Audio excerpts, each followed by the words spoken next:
Olá, sejam bem-vindos ao Emergencast, um bate-papo sobre emergências médicas. Eu sou o Dr. Vitor Dalla. Eu sou o Dr. Pietro Lima. A gente vai falar hoje sobre um assunto muito interessante, né, Vitor? Hoje a gente tá um pouquinho diferente, a gente tá num episódio mais intimista. Nós não temos convidados, é só nós e os Emergencasters. Porque a nossa ideia hoje é trazer para vocês uma coisa mais específica e até um pouco mais associada à habilidade de vocês na emergência, que é a parte soft skills, né, Vitinho?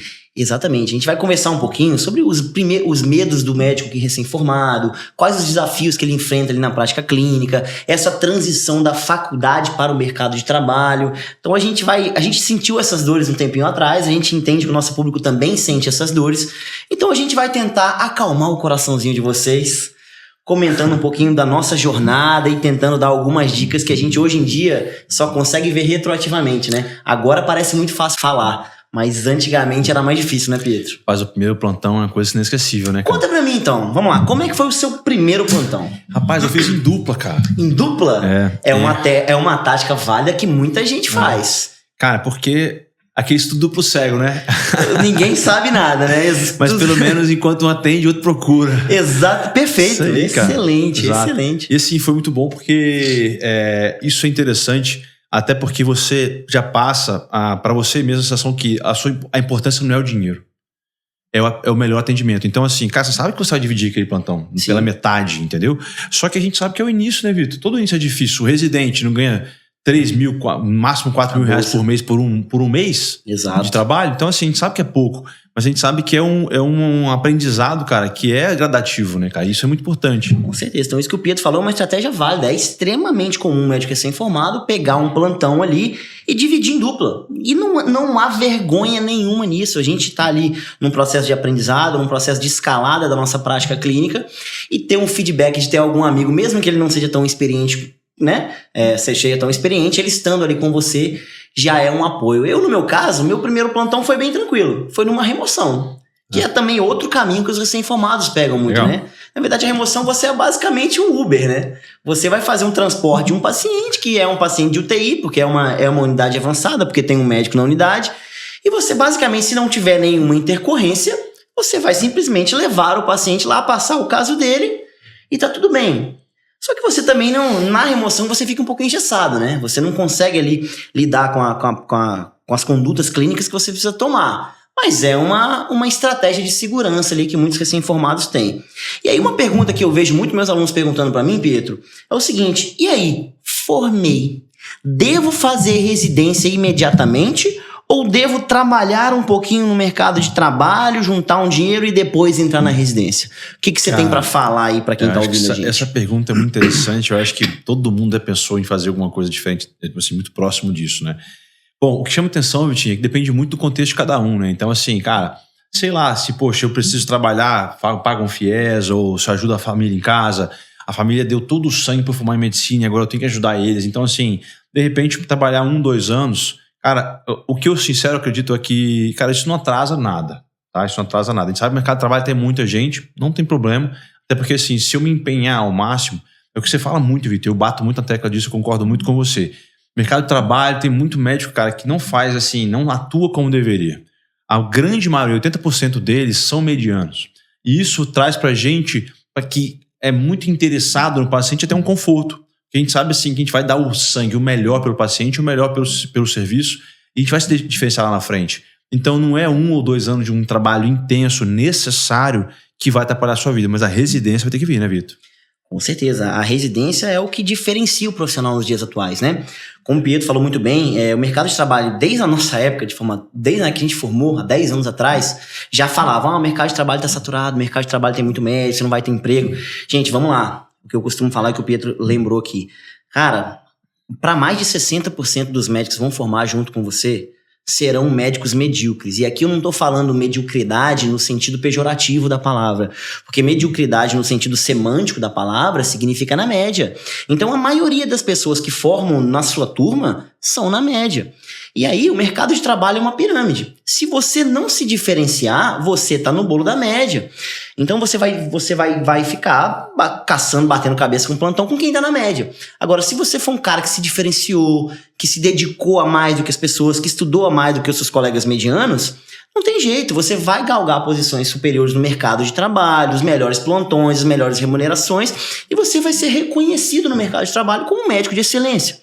Então não tem problema. E aí vem essa questão também do formar e trabalhar, formar em residência. Acho que as duas vão ter um ônus e o bônus. Quando a gente fala em residência médica, poxa, residência, você vai estar lá, você vai sair da faculdade, você já está 6 anos ali totalmente dependente financeiramente de seus pais. E aí você entra para mais 6 anos ganhando uma bolsa médica que é uma carga horária muito grande, de 60 horas semanais, na clínica, por exemplo, na cirurgia isso passa e muito. Você não dá tempo de trabalhar direito, você não dá tempo de construir a sua independência financeira mais rápido. Mas, qual que é o outro lado? Você está supervisionado. Você tá o tempo inteiro com o staff ali, com alguém te dando um feedback, com alguém te dando um backup caso você não consiga lidar no seu dia a dia. Agora, o cara que forma e vai pro mercado de trabalho, meu amigo, aí não. Aí ele tá por ele. Ele vai passar perrengue. Não tem jeito, ele vai passar algumas situações que ele tá fora da zona de conforto. E isso é absolutamente normal. Vamos falar pra quem tá assistindo aqui. Lembra quando a gente fez a prova de direção? A gente, poxa, peraí, primeiro pisa na embreagem, passa a marcha, pera, faz aqui. Hoje em dia você faz isso com uma mão no celular. Detran, não escuta a gente, mentira, ninguém faz isso. Uma mão no celular aqui, passando, fazendo a marcha, fazendo outra coisa, lendo um livro, não sei o que, e você tá dirigindo. Então você automatizou aquele comportamento pela repetição e pela experiência galgando esse conhecimento. Então isso é muito importante, né, Pietro? Sem dúvida. E o que é interessante para quem está começando o mercado de trabalho agora e precisa trabalhar 1 ano, e até mais para frente, né? A CalcMed ajuda bastante, né, Vitor? Mas aí você hackeou a solução para Cara, na minha época tinha aquele Black Book, você lembra? Na minha época era caderno também, Black Book, era um monte de caderno que a gente anotava um monte de fórmula, um monte de coisa, que a gente levava 30 livros para dar o plantão. Agora, ficou mais fácil, essa maquininha que você tem aqui na sua mão, que é uma biblioteca digital, e o aplicativo CalcMed, você precisa de alguma coisa a mais, Pedro? Cara, é muito tranquilo, tem tudo lá. Cara, CalcMed é um aplicativo, assim, sensacional. Você vai ter intoxicação, um antídoto, calculadora, função renal, dose de diluição de medicação, nora, micrograma. Cara, é pra resolver a sua vida. Cara, facilita demais. Não tem como não ter a CalcMed no aplicativo. Facilita demais.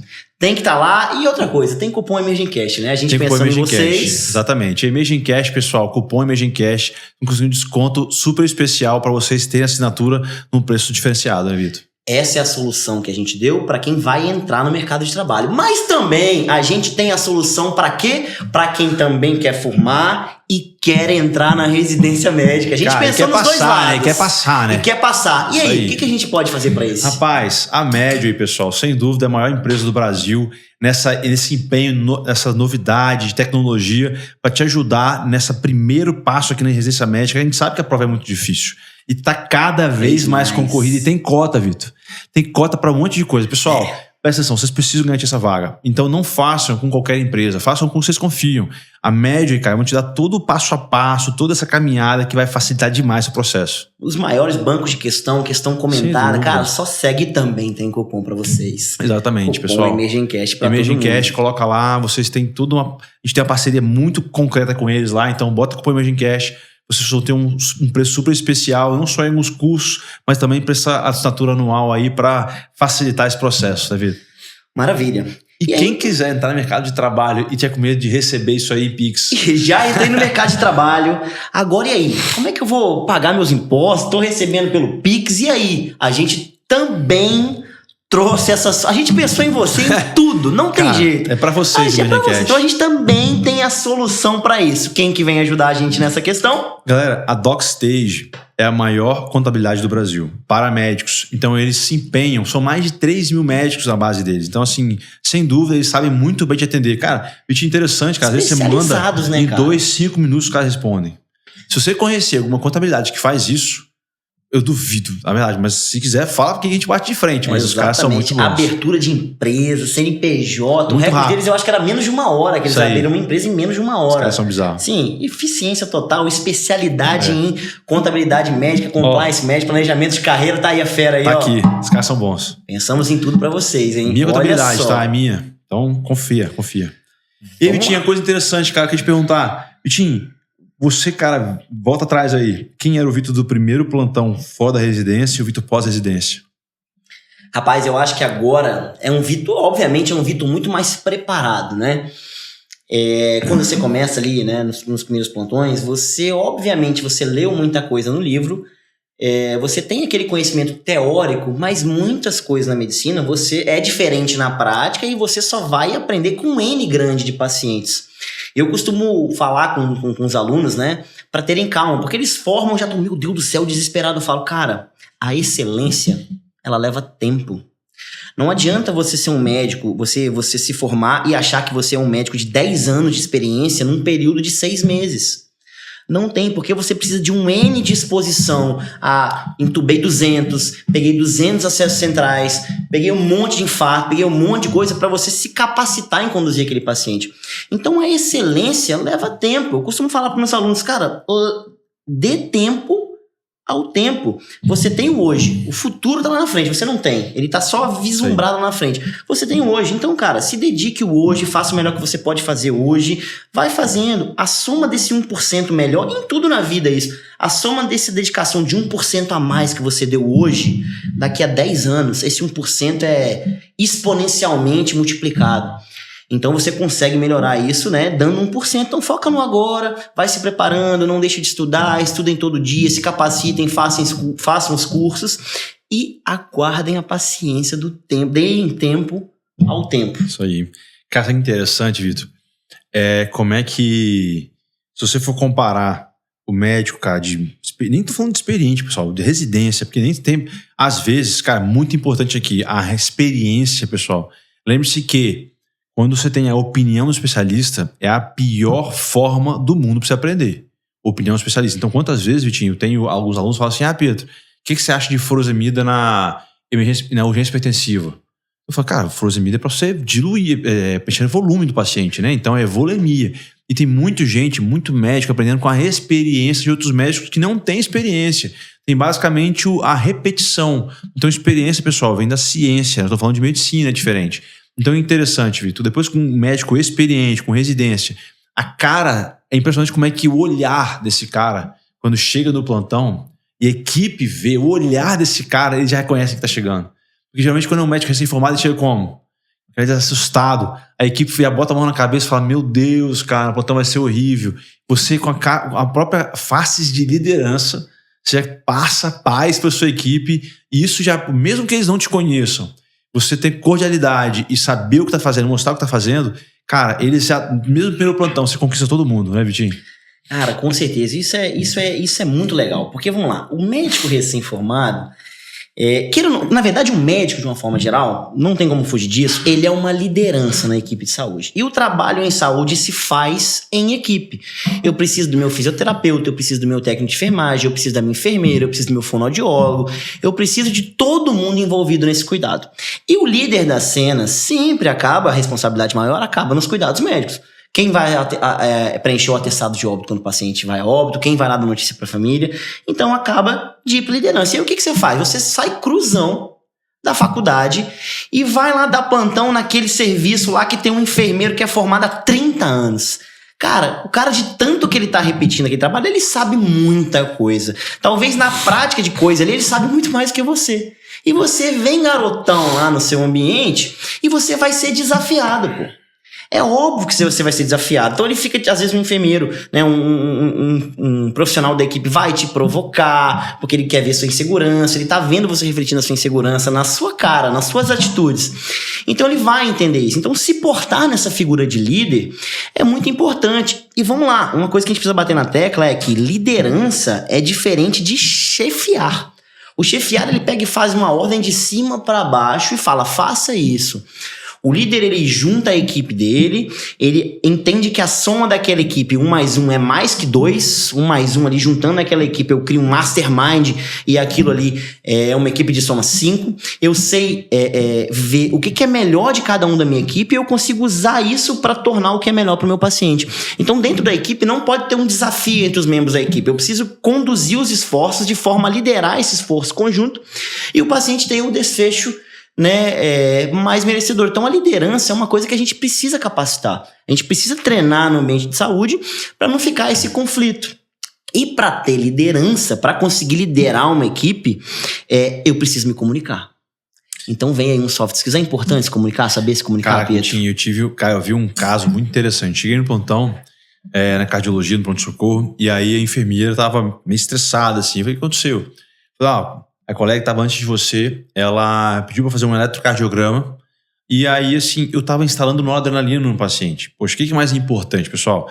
Um eletrocardiograma, sem dúvida, é muito importante, mas tava instalando noradrenalina, o paciente tava chocado, tava iminência de morte. Perfusão. Já tava instalando, era coisa de 2 minutos. E aí, a médica, ela falou, rápido, tô acabando aqui. A médica se deu por, assim, achando que foi má vontade, e falou, não, deixa que eu faço aqui. Foi pegar o cardiograma e fez.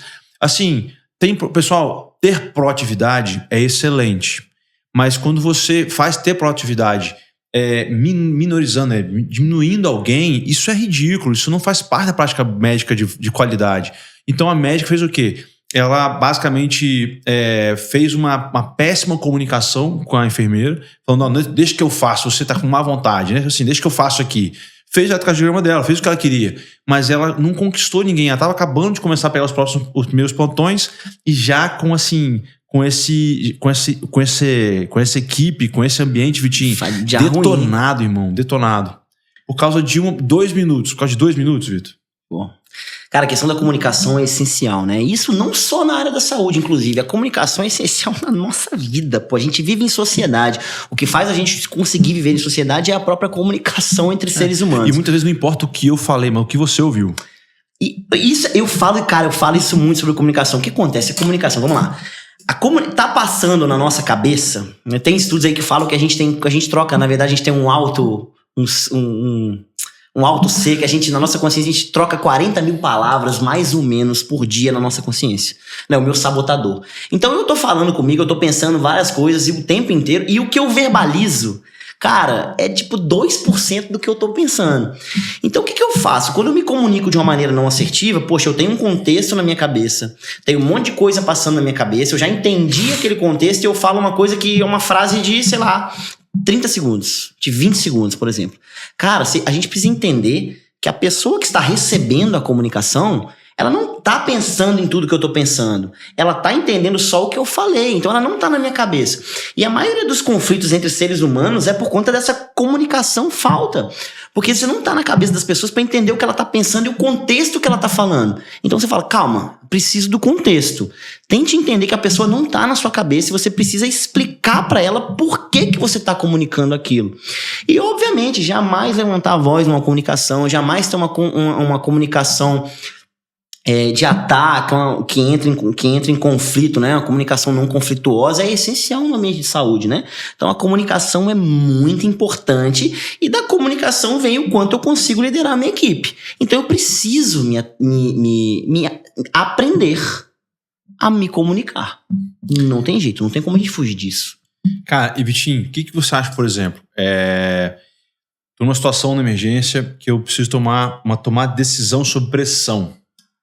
Sob pressão. Ou seja, você tá na emergência. Porque você tá na emergência, exato. Você vai ter que tomar decisão sob pressão. E assim, quando você tem uma comunicação mais assertiva, você acha que você consegue dar muito mais apoio ao paciente? Claro. O que você acha disso? Você consegue, na verdade, organizar, né? Porque acontece, todo atendimento de emergência é uma sistematização de atendimento. Você precisa passar na sua cabeça, você não pode ficar totalmente emocionado, deixar o emocional controlar.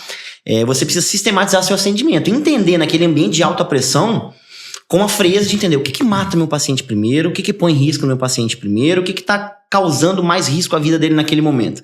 Então eu preciso sistematizar o atendimento do que é mais grave e o que é mais prioritário. E para sistematizar esse atendimento, é minha comunicação que vai definir. Então, por exemplo, tô vendo que um paciente lá, ABCDE do trauma, caramba, via aérea. Poxa, eu vi que o A tá mais rápido. Eu preciso fazer uma comunicação fechada com alguém na minha equipe. Olha, enfermeira, pega o tubo 8,5 para mim, passa o fio guia, testa o balonete e traz ele aqui para mim, por favor. Entendido? Entendido. E antes de passar para uma nova ordem, a gente fecha esse circuito de comunicação. Então essa comunicação em circuito fechado, numa PCR, então, isso é importante, porque imagina, você tá no meio da PCR, adrenalina, faz aí. Você não sabe se alguém fez, a pessoa não falou, você não tá contando. E aí, que horas que fez? A amiodarona, faz a primeira dose aí, 300. Fez a amiodarona? Não fez? E aí? Então olha como é importante. Eu preciso que aponta pra pessoa, preciso que você faça pra mim a adrenalina agora. Beleza, fiz a adrenalina pra ela, ótimo, ó, próxima adrenalina daqui a 3 minutos. Você, ó, falta 1 minuto pra você acabar a sua massagem, tá entendido? Entendi, ó, fechou. Vamos checar ritmo agora, próximo já tá na massagem, beleza, chequei, volta a massagem. Entendido. Então a importância da comunicação assertiva e a comunicação em circuito fechado. A informação que vai, ela precisa voltar. Você entende que também, uma coisa que eu também acredito, que mesmo que o médico não tenha tanta experiência, mas sabe se comunicar, ele consegue exercer liderança da mesma forma? Com toda certeza, com toda certeza. Mesmo que ele não tenha experiência e não tenha participado daquela prática ali muitas vezes, a teoria ele sabe. Ele tem que saber, na verdade, né? Ele tem que estudar, ele tem que saber, né? Então a teoria ele sabe. Então ele vai seguindo a teoria, vai se comunicando, vai entendendo a equipe. E uma coisa interessante, gente, uma coisa que eu vou falar aqui, cara, não é vergonha nenhuma você não ser o cara que sabe mais de tudo naquela cena. Cara, por exemplo, olha só. Cara, tem enfermeira, por exemplo, que eu trabalho lá, que trabalha há 30 anos vendo ferida. Cara, eu não sei nem 2% do que ela sabe sobre ferida. E tá tudo bem, eu não preciso saber mais do que ela fez. Então, se a minha enfermeira chegar pra mim e dizer, doutor, eu acho que essa ferida aqui vai curar com hidrogel. Que eu já vi, é a experiência que a gente usa, tá? Na literatura é essa. Perfeitamente, não vou discutir com ela. Eu não preciso saber mais. Pô, tem fisioterapeuta que sabe ventilação mecânica pra caramba. E às vezes tá tudo bem se eu conversar com ela. Não, entendi. Por que você fez isso? Ah, fiz isso por conta disso. Não tem problema. Então você não precisa ser o cara que sabe mais de tudo. Você precisa pegar o conhecimento de cada um, onde cada um é mais forte e transformar isso num mastermind. Essa é a importância de você liderar uma equipe, né? Então essa é muito importante, essa questão. Essa da fisioterapia é uma coisa interessante. Porque assim, muitas vezes o médico, ele sabe, deve saber bastante de ação mecânica. Tem que saber. Agora, o que acontece? A fisioterapia fala assim, PIP, 7. Aí ele vai lá e bota 6, sabe? Assim, tem isso, cara. Pra dizer, eu que ajustei o ventilador. Rapaziada, juro, a primeira coisa que tem que ter no ambiente de trabalho que você é liderança é ter maturidade. Perfeito. Né, Vitor? Cara, você não tem... A última palavra não tem que ser sua. Perfeito. Então não queira... assim, ser é o que você falou em relação à chefia, em relação à liderança. Cara, ser chefe é ser chato, é ser incomodar, é incômodo, é ser, sabe, muitas vezes arrogante, grosseiro. Ou então, às vezes, você ser desconfortável e faltar respeito com o colega. Perfeito. Cara, você fazer isso aí não muda nada a vida do paciente e você simplesmente desmerece um fisioterapeuta. Claro. Né, Vitinho? E cara, uma característica de um médico de excelência é a humildade, cara. Porque se você acha que você já sabe de tudo, você tem essa ilusão de que você sabe tudo e você não procura mais evoluir. Então você fica estagnado. Você quer ser um médico de excelência, você tem que ter humildade para entender que vai ter várias coisas no seu caminho que você não sabe. E que para você melhorar e adquirir aquele conhecimento, você precisa sair da sua zona de conforto. E o primeiro passo para fazer isso é reconhecer e ter humildade para falar, eu não sei. Eu preciso me capacitar nessa questão porque eu não tô bem nisso daqui. Então, se você não tiver humildade para reconhecer isso e achar que você é o bambambam, você nunca vai evoluir. Você tá fadado a ser um profissional medíocre e não evoluir. E estagnar na sua curva de evolução. Então, humildade é o básico. Na sua equipe. Não tem jeito, não tem jeito. E outra coisa, né, Vitor? Assim, quantas vezes a gente tá ali achando que a gente é só médico, mas lembrando que aquele paciente tem um familiar e a dificuldade com o familiar, né, Vitor? Quantas vezes, cara, o familiar fala assim, cara, vê se você já não viu isso. Doutor, mas ele não me falou qual a cirurgia que quer fazer. Doutor, o médico passou não falou comigo. Doutor, ou então te ligou, mas o médico de ontem não passou nada, não sei de nada, desde ontem. Então, assim, a gente acha que trata o paciente, mas espera aí, mas e esse conforto? E o mais interessante, pessoal, é que geralmente os grandes problemas jurídicos são por isso. São por não conversar. Perfeito. Olha a incapacidade do sujeito. Cara, eu vou contar um caso que aconteceu na minha prática clínica, que é assim, esse dia eu fiquei me questionando, falei, cara, o que a medicina tá virando, né? Não é um caso de emergência, mas vale a pena, né? Bom, eu durante muito tempo fui professor universitário, fui preceptor do internato de clínica médica, né? E aí eu sempre falo com meus alunos que, cara, antes de ser um bom médico, você precisa ser um bom ser humano. Então você vai chegar no seu paciente e vai perguntar para ele valores humanos, cara. Seu João, como é que eu posso te ajudar? Seu João, você tá sentindo dor? Seu João, você tá conseguindo ir no banheiro? Seu João, você tá conseguindo fazer cocô? Cara, o que eu posso fazer para transformar a sua estadia nesse hospital numa coisa menos sofrida? Porque o paciente não tá ali porque ele quer, ele tá ali porque ele precisa. Então ele tá em sofrimento, ele tá em angústia. E aí, então, eu sempre bato na tecla de que, olha, perguntem como é que ele tá. Pergunta o ser humano João antes de perguntar as coisas técnicas pra ele. E aí, tô eu com um round de alunos lá, cheguei e tô perguntando, e eu faço isso com todos os meus pacientes. Eu entro no leito e falei, seu João, o senhor tá fazendo xixi, o senhor tá com dor, o senhor tá fazendo cocô, como é que foi o seu sono? Foi um sono reparador, o senhor dormiu bem, tal. E eu tava direcionado, era uma enfermaria de 4 leitos, eu tava direcionado pro lado de cá.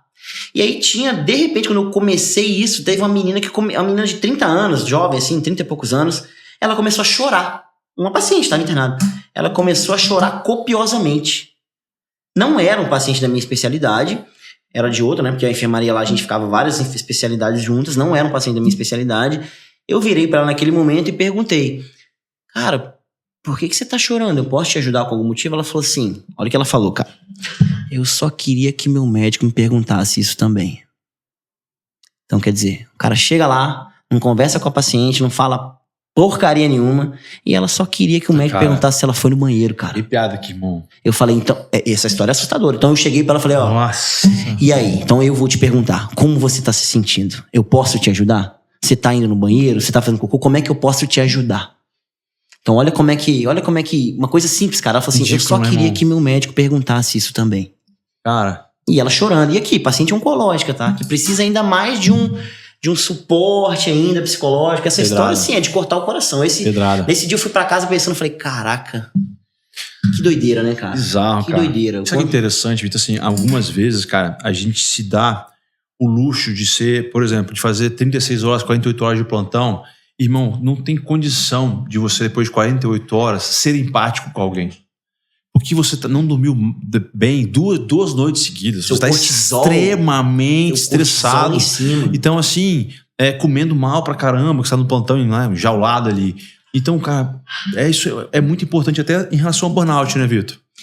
Nossa senhora, o burnout hoje em dia tá em alta na medicina, né? Na verdade, eu acho que não na medicina, na verdade, a geração milênio. Eu tava vendo uma reportagem outro dia sobre a geração milênios.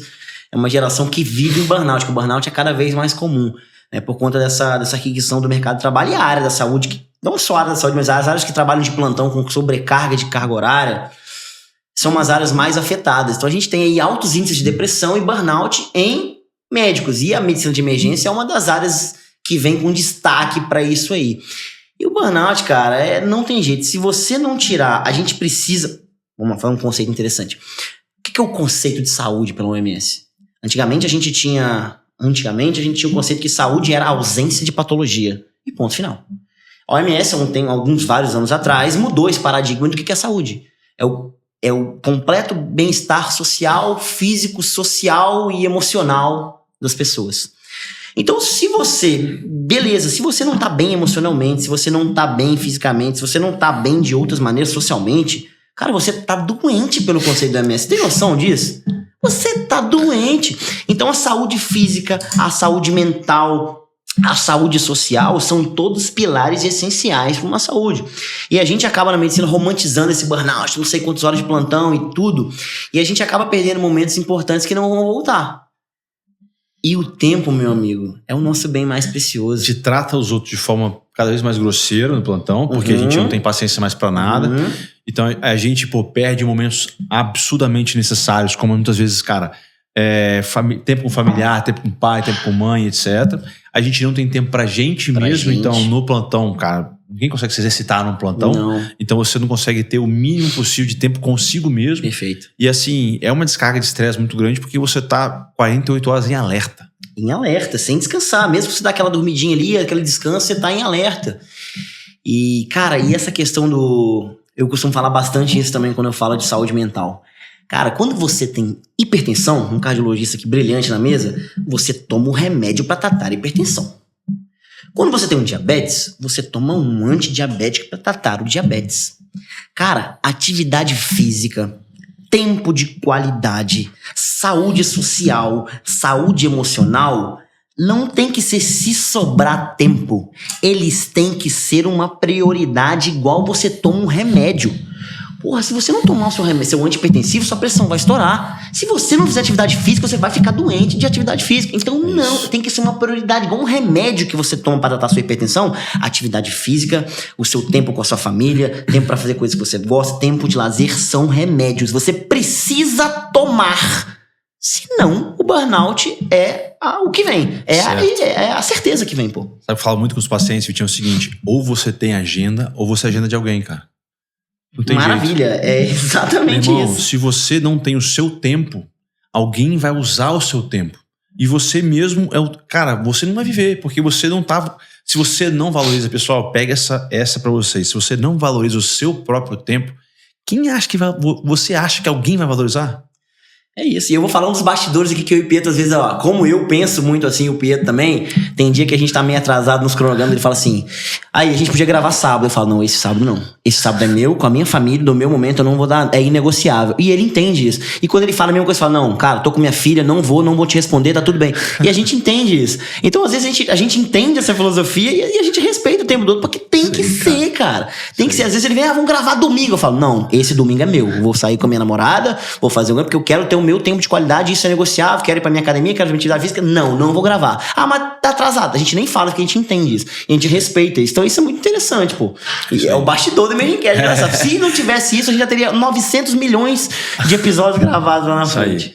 Por exemplo, coisas interessantes, de manhã cedo, eu tenho pelo menos 1h30 de qualidade com minha filha. Cara, isso é inegociável. Por quê? Porque eu tô vendo ela crescer, irmão, ela tá com 2 anos, passou muito rápido. Então, quantas vezes, cara, você no plantão, pô, faleceu um ente querido que você não via. O avô, a avó, fala, caramba, e tal, etc. Não sei até que ponto você é frio a dizer que isso não faz sentido pra sua vida. Isso aí cada um consigo. Mas, cara, às vezes você tem um sentimento que você não estava lá no presente naquele momento. E você talvez não viveu com ele nos últimos momentos, nos últimos meses que poderia ter vivido. E então, assim, a vida passa rápido, né, Vitor? Muito rápido. A vida é um sopro, né? Entendeu? Eu costumo falar que todo mundo tem o único fator de risco pra morrer. Que é estar vivo, meu irmão. É isso aí. O único fator de risco essencial que todo mundo tem pra morrer de um dia pro outro é estar vivo. E Sim. todo mundo que tá na sua volta, toda a sua família tem esse fator de risco. Então a gente precisa entender isso. Então é muito interessante esse bate-papo cabeça, né, cara? Cara, muito maneiro. Sabe o que é interessante? Pega a faculdade de medicina que ensina isso aí, Vitor. Ninguém. Até porque eu acho que na faculdade ali ninguém nem tá entendendo isso ainda. O aluno ali, ele não sabe o que a gente tá conversando aqui. Porque pra entender isso, a gente fala isso hoje, 10 anos tomando taca. Pra gente falar isso retroativamente é fácil. Mas o cara que não viveu isso ainda, é difícil pra ele visualizar isso. Aí por isso que é importante ele ouvir alguém, a gente tentando aqui, conversando e tentando conversar isso com vocês. Então isso é importante, porque você realmente, retroativamente, parece fácil. Mas você tem que tomar muita porrada pra entender e chegar nesse conceito que a gente chegou hoje. Isso aí. Né? E que interessante, Vitor, acho que a gente tem um pouco disso, às vezes a gente espelha alguém, cara, e fala assim, cara, o que esse cara fez, o que esse cara faz, que chegou até lá e tal. Sempre tem, pessoal, um exemplo muito próximo que vocês querem chegar e vocês caminhem, assim, muito parecido com o que esse cara fez, esse cara caminha. Porque isso vai ajudar você a entender o seu processo.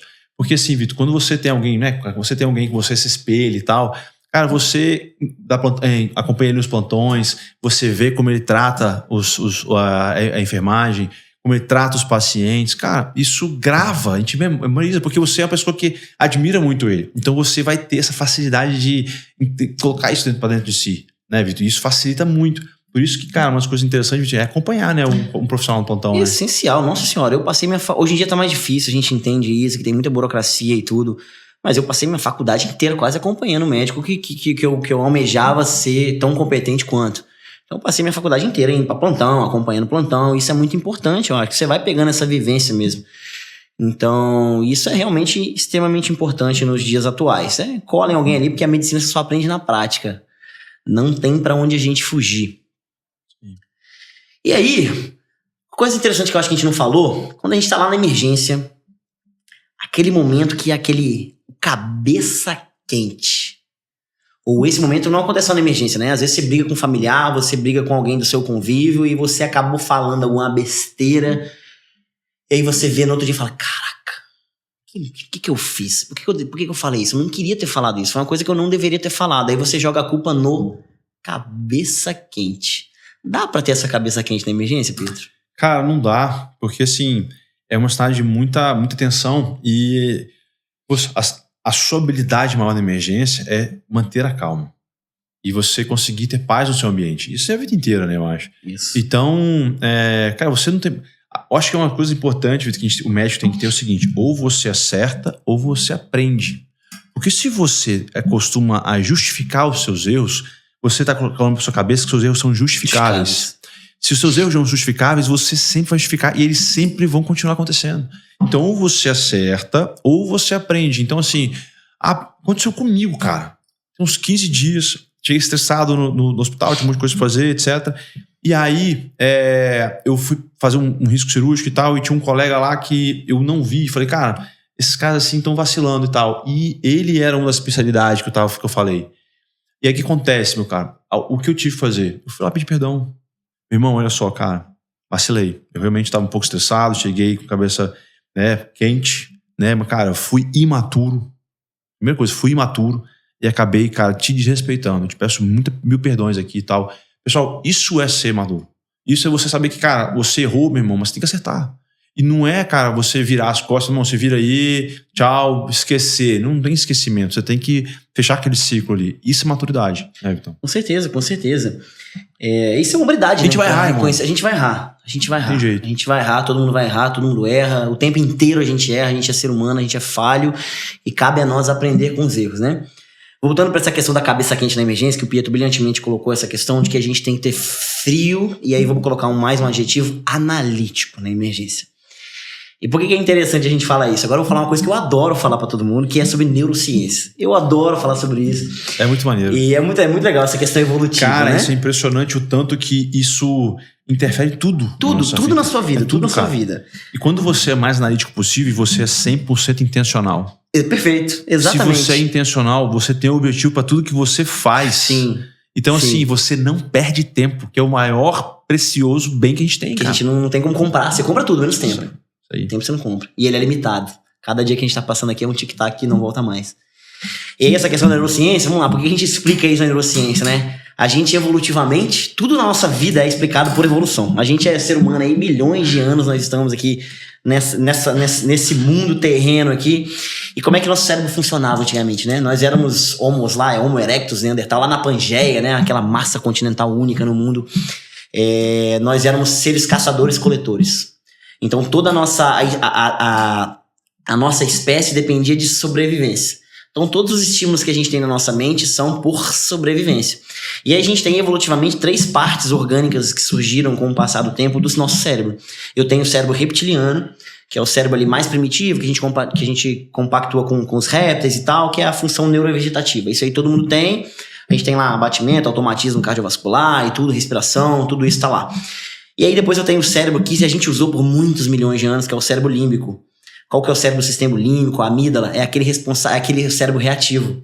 É o cérebro que a nossa espécie dependeu disso para sobrevivência.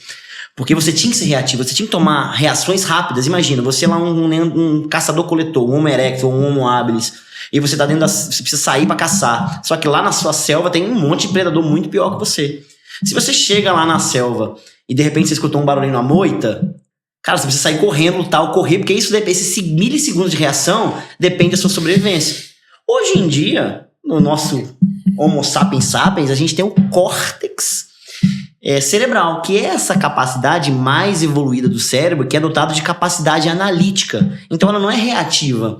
Eu tenho lá meus órgãos sensoriais, eu capto todos esses dados que vêm do meio externo e eu coloco no meu córtex, paro, penso, analiso e tomo uma atitude, igual o Pietro falou, intencional.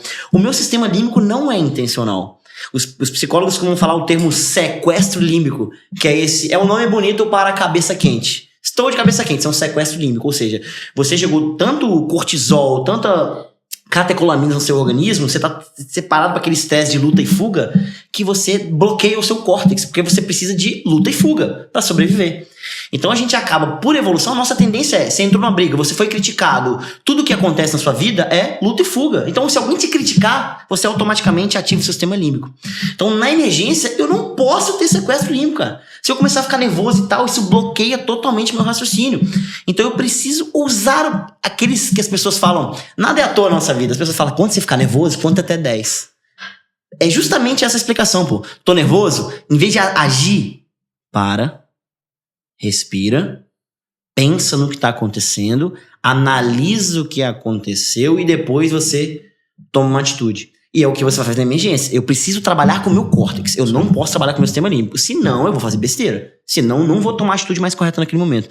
E isso é pra tudo, cara. Isso é pra tudo, né? Até na nossa refeição ali, quando você vê, por exemplo, uma refeição muito gordurosa, essa parte do Pietro faz muito bem nos pacientes de consultório, uma parte muito gordurosa, uma coisa de muito açúcar, você quer sobrevivência. Seu corpo não sabe quando você vai ter caloria de novo, se você vai morrer por inanição. O que ele faz? Beleza, come essa gordura, come esse sal, come esse açúcar, come tudo, justamente a questão da sobrevivência. Então é muito interessante a gente entender essa parte da neurociência, total, como nosso cérebro funciona, né, cara? Impressionante. E o que é interessante, cara, como é que isso tudo tá associado? Tudo. Por exemplo, cara, a gente sabe que o estresse é acúmulo de problema não resolvido. É um problema não resolvido.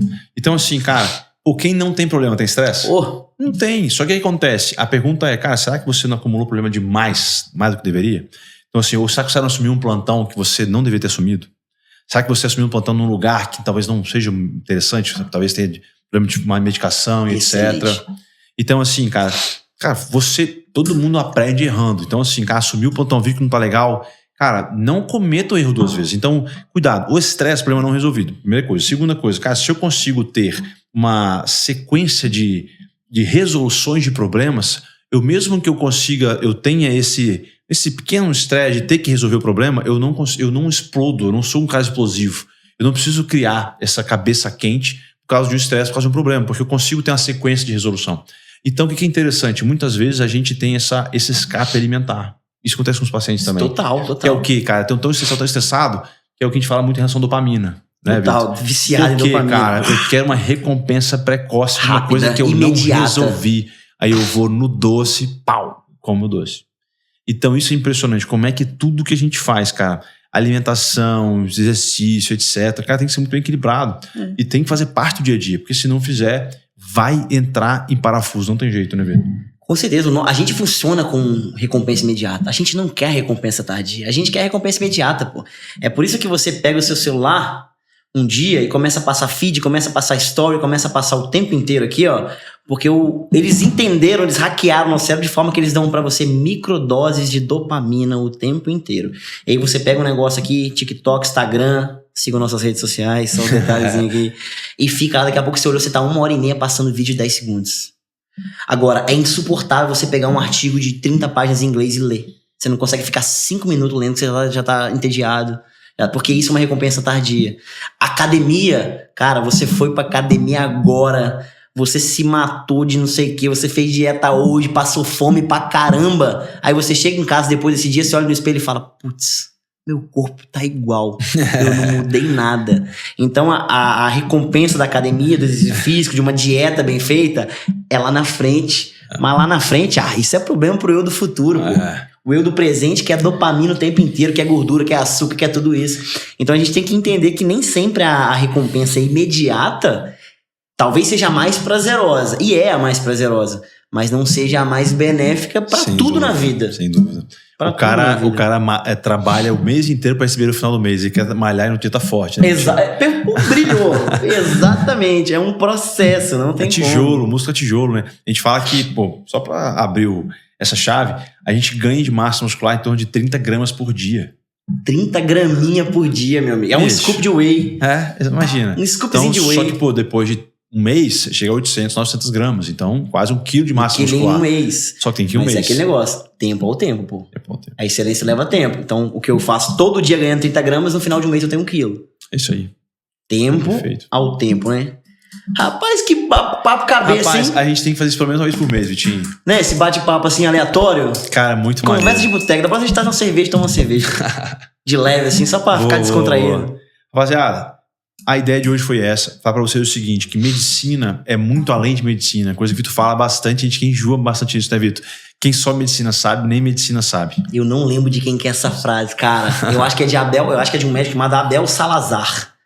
Desculpa se eu estiver errando a referência aqui, mas eu tenho quase certeza que é de Abel Salazar. Ele fala justamente isso. Um médico que só medicina sabe, nem medicina sabe. Essa frase é extremamente forte. Muito maneiro. Rapaziada, peguem essa visão, então, de hoje. Eu acho que é um episódio que realmente é bem diferente em relação aos episódios que a gente vem passando até hoje, mas a gente passa para vocês um pouco do que eu e o Vitor vivemos, que é o quê? Que é o suprassumo da medicina, que é viver a medicina sendo medicina parte da nossa vida. Sem dúvida, é uma parte fundamental. A gente adora o que a gente faz, a gente é apaixonado pelo que a gente faz. mas ela não é o centro da nossa vida. A gente sabe que a nossa vida tem que ter, sim, pilares. E a gente vive muito bem esses pilares, né, Vitinho? Com certeza. E para quem tá ouvindo isso aqui também, gente, olha, o que a gente tá conversando aqui não é isento de ter interpretações equivocadas entre a gente. A gente tá conversando aqui a nossa vivência, a nossa trajetória, a nossa jornada até o dia de hoje. Pode ser que você escute esse episódio, cara, isso não faz sentido pra mim agora, você tá ouvindo ele hoje, recém-formado, ou daqui a 10 anos você escute ele lá, e caramba, agora fez sentido. Essa é a nossa jornada, você não precisa concordar com o que a gente tá falando. Essa é um episódio muito pessoal do que a gente tá abrindo nosso íntimo pra vocês, nossa prática do dia a dia e da nossa jornada até aqui. Então a gente espera que vocês tenham proveito, porque eu queria ter ouvido alguém falando isso comigo há 10 anos atrás, aquele dia que eu cheguei, caramba, primeiro dia aí, o que eu faço, pra onde eu vou? Então esse episódio foi bem íntimo por conta disso, né? Maneiro. E você quer deixar algum recado final aí pra quem tá ouvindo? Eu tenho um. Vai lá. Posso começar? Então vamos lá. Queridos, sejam uma esponja. O que eu quero dizer? O que esse cara tá falando de esponja, velho? Que esse cara é doido, cara. Absorvam tudo que vocês puderem do ponto de vista de aprendizado. Eu costumo falar com os alunos que você consegue absorver aprendizado de tudo. Eles reclamam muitas vezes, assim, eles chegam pra mim no internato e falam assim, cara, poxa, a gente rodou num estágio ambulatório, o professor nem olhava na nossa cara, era horrível, ele tratava o paciente mal. Aí eu olho pra ele e falo assim, ele te ensinou. Ele te ensinou a como ser o médico que você não quer ser. Então você aprendeu com ele a ser o médico e ter as qualidades de um médico que você não quer ser. Então agradeça a ele, porque ele te ensinou. Você aprendeu com ele, agora você sabe que você não quer ser um médico arrogante, você não quer porque ele te mostrou que é ruim ser assim. Então eu costumo falar para os amigos, cara, tire aprendizado de tudo, seja uma esponja, absorva aprendizado de todo o seu ambiente, mesmo que seja um médico ruim que você está acompanhando, cara, então, beleza, ele é ruim, não tá me dando ponto benéfico, eu vou aprender para ele como não ser. Tire aprendizado disso, então seja uma esponja, falo isso para todos os meus alunos. Perfeito, cara. Bom, a mensagem que eu puder falar para vocês é o seguinte, não tenham só as suas metas, mas tenha método. O mais importante são os métodos, então assim, meninos, vocês querem chegar em um momento na vida maior, alcançar galgar grandes caminhos e grandes habilidades, é método. Então, assim, vou estudar tantas vezes, quantas horas por dia, vou trabalhar tantas horas por mês, por semana, vou fazer minha academia, vou comer bem, etc. Então, quanto mais disciplina e métrica vocês tiverem, aí sim as suas metas vão ser tangíveis, vão ser aplicáveis, né, Vitinho? Perfeito. Então é isso, esse foi um episódio de coração aberto para vocês. Isso aí. A gente se despede aqui, esse é o nosso segundo episódio da temporada 2025. Tem muita coisa vindo aí, muita coisa que a gente vai produzir, muita coisa que a gente está entregando para vocês. Sigam as nossas redes sociais, Instagram, Apple Podcast, Spotify, OnlyFans, mentira. YouTube, vamos dar essa piadinha sempre agora, YouTube. Todas as mídias sociais lá, a gente tá em tudo, EmergenCast, TikTok, vai lá que vai ser um prazer receber vocês nas nossas mídias sociais. Valeu, rapaziada. Fica Um abraço e até a próxima.